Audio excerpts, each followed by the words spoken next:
Welcome to Storytime, brought to you by the St. Joseph County Public Library. Today's story is Pokko and the Drum, written and illustrated by Matthew Forsyth and read to you by me, Mr. Alexander.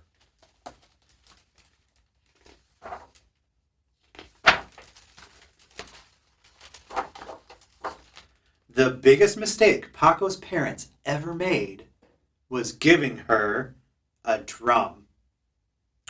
They had made mistakes before, like the slingshot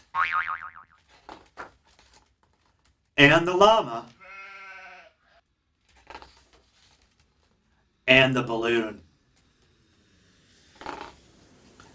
But the drum was the biggest mistake. "We shouldn't have given her that drum," said her father. "What?" said her mother. "The drum is too loud. I can't hear you."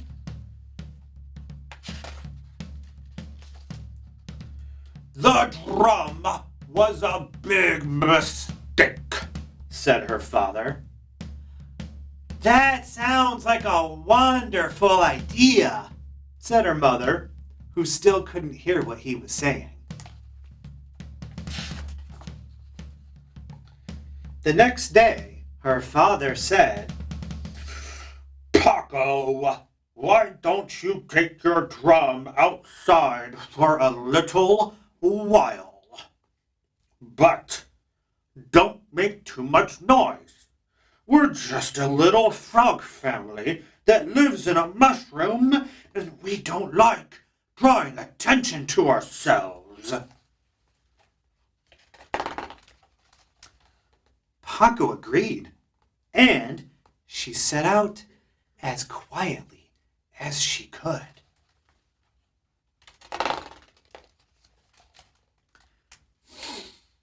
It had just rained, and the forest was sparkling like an emerald.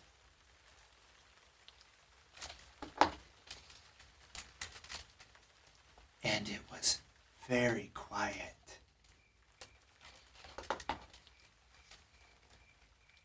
Too quiet.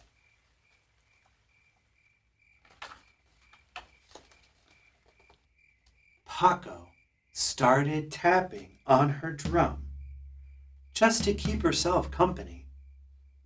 But something stirred behind her.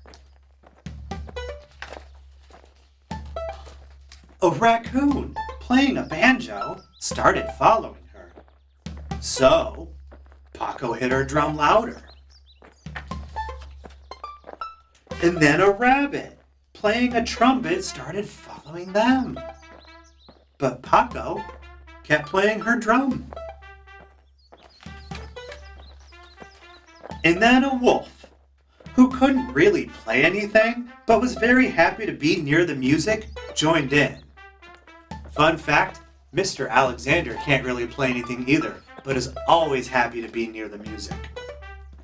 And still, Pokko played her drum. But then the wolf ate the rabbit, and Pokko stopped playing her drum and faced the wolf and said, "No more eating band members, or you're out of the band."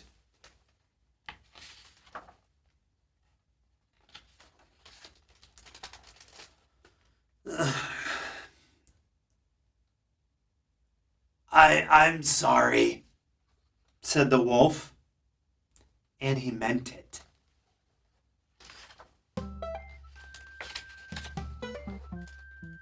And then they all started playing again, and soon there was a crowd of animals playing instruments. And a crowd of animals following them around, enjoying the music. And they were all following Pokko. "Pokko, your dinner is ready!" shouted her father. No one answered, but he could hear music in the distance. And then the music grew louder and louder until the crowd swept through the house and carried Paco's parents off into the woods. "Oh no," said her father. "Oh dear," said her mother. "I think that's Pokko playing down in front," said her father. "And you know what?" "What?" said her mother, who was just getting to the best part of her book. "I think she's pretty good." And no one could hear what he was saying, but if they could, they all would have agreed. And that was Pokko and the Drum. I hope you enjoyed this story. It came from my library book.